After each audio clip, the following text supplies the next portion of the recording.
Selamat pagi untuk anak-anakku.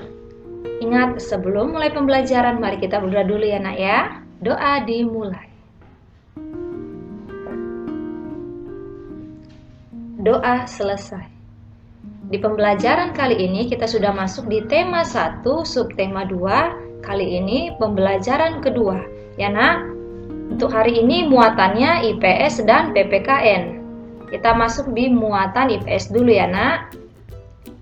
Kita membahas tentang keberagaman agama di Indonesia. Nih, Mem mau kasih tunjuk gambar dulu untuk kalian. Dari gambar ini kira-kira kalian sudah tahu kan? Berapa agama yang ada di Indonesia? Ada 6. Boleh kita sebutkan sama-sama yuk nak. Yang pertama agama Islam, yang kedua Kristen, yang ketiga Katolik, yang keempat Hindu, yang kelima Buddha, dan yang terakhir adalah Konghucu. Pintar kalian. Kita lanjut. Nah, ini agama tadi ya nak, ada Islam, Kristen, Protestan, Katolik, Hindu, Buddha, dan Konghucu. Kali ini kita akan jabarkan mulai dari kitab sucinya, tempat ibadahnya, dan hari besar keagamaan. Kita mulai satu-satu ya nak. Untuk agama Islam, kitab sucinya adalah Al-Quran, tempat ibadahnya di masjid. Hari besar keagamaannya adalah hari raya Idul Fitri, Idul Adha, Tahun Baru Hijriah. Ya, nah, untuk yang agama Kristen, kitab sucinya adalah Alkitab, tempat ibadahnya di mana nak? Di gereja. Ya, kalian pasti sudah tahu ya nak ya. Hari besar keagamaannya adalah hari raya Natal, hari raya Jumat Agung, Paskah, kenaikan Isa Al-Masih. Nah, yang ketiga untuk agama Katolik, ini sama ya seperti agama Kristen. Kitab sucinya adalah Alkitab, tempat ibadahnya gereja. Hari besar keagamaannya juga sama, hari raya Natal, Jumat Agung, Paskah, dan kenaikan Isa Al-Masih. Kita masuk ya ke agama Hindu.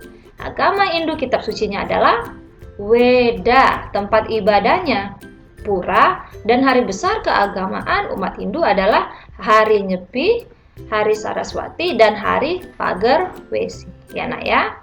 Untuk yang Buddha, agama Buddha, kitab sucinya adalah Tripitaka, tempat ibadahnya Vihara, dan hari besar keagamaannya adalah hari Waisak, hari Asaha, dan hari Kahina. Untuk yang Konghucu, terakhir ini, kitab suci agama Konghucu adalah Shisuwujing, tempat ibadahnya Kelenteng, dan hari besar keagamaannya adalah Tahun Baru Imlek dan Cap Gome. Ya nak, ini seputar agama yang ada di Indonesia. Ya nak. Nah, ini dia tadi ya, ini rumah ibadah dari masing-masing agama. Untuk yang Islam, kamu bisa lihat ya nak, seperti ini penampakannya. Ini tadi apa? Masjid. Untuk Kristen Protestan dan Kristen Katolik, gereja. Ya nak, sama-sama gereja ya. Hindu, apa nak? Pura. Untuk yang Buddha, wihara. Seperti ini bentuknya nak ya. Dan yang terakhir, tadi Konghucu apa nak? Iya, itulah dia seputar keberagaman agama di Indonesia.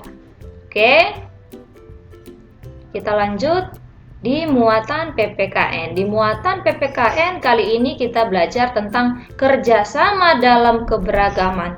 Tapi sebelumnya kamu harus tahu apa itu kerjasama. Kira-kira apa itu kerjasama nak? Kerjasama merupakan kegiatan yang dilakukan oleh beberapa orang untuk mencapai tujuan bersama. Ya nak, jadi kalau kamu sendiri, itu namanya bukan kerjasama. Kerjasama itu harus lebih dari satu orang, ya nak ya. Kita lihat selanjutnya, kerjasama dapat dilakukan di mana saja. Sudah tentu, tidak hanya di lingkungan rumah, bisa juga di sekolah ataupun lingkungan masyarakat ya. Nih, salah satu bentuk kerjasama dalam keberagaman sekolah. Ya nak, keberagaman di sekolah. Membersihkan lingkungan sekolah. Ya, ingat kita pasti pernah dulu pas siap pramuka. Siap dari pramuka kita mengambil sampah yang ada di lapangan. Itu adalah contoh wujud dari kerjasama di dalam lingkungan sekolah. Ini juga ada piket kelas. Ini lebih terkhusus ya nak, kerjasama di dalam kelas. Oke, kita lanjut. Manfaat kerjasama. Yang pertama, meringankan pekerjaan sudah pasti. Mana nak lebih ringan kamu rasa? Mengerjakan sendiri atau bersama-sama? Bersama-sama kan? Selanjutnya, membuat pekerjaan jadi cepat selesai.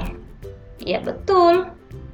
Seandainya kamu dikasih orang tua untuk menyuci piring, mana lebih cepat selesai? Kamu cuci sendiri atau dibantu kakak kamu? Kalian bekerja sama. Sudah pasti bekerja sama karena pekerjaan menjadi lebih cepat selesai. Selanjutnya, meningkatkan rasa persatuan dan kesatuan. Sudah pasti.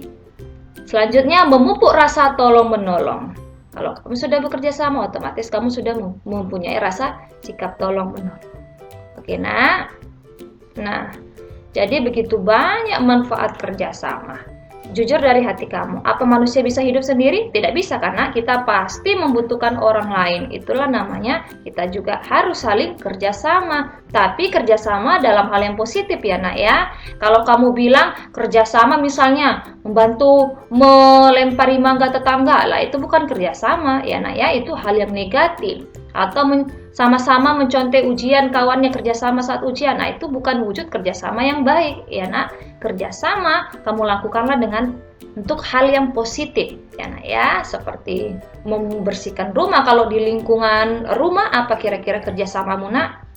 Iya, membantu membersihkan rumah ya. Entah ibu kamu lagi masak, kamu bisa sapu-sapu rumah, jangan cuma duduk-duduk aja di rumah ya nak ya. Tidak boleh malas. Ini dia tugas kamu, muatan PPKN dari Bu Pena. Bu Pena ya nak, halaman 48, nomor 1 sampai 4, hanya 4 soal.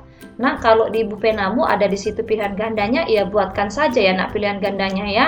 Ingat, jangan lupa tanggal, tema, subtema, muatan kalau perlu kamu kotain. Kamu selalu lupa. Tolong ya nak ya, ingat. Buat tema, subtema, dan muatannya apa, kotain. Supaya kamu suatu waktu bisa tahu yang mana pelajaran ini, mana yang muatan PKN, mana yang muatan IPS, dan lain-lain. Ya nak ya. Dan tulisan tolong rapi. Tulisan sambung ya nak. Dan jangan ada siapapun yang menulis itu kecuali kamu. Oke? Paham ya nak ya? Oke anakku sekalian, sekian pembelajaran dari kita. Semoga kita selalu dalam lindungan Tuhan ya nak ya. Jaga kesehatan, jangan lupa.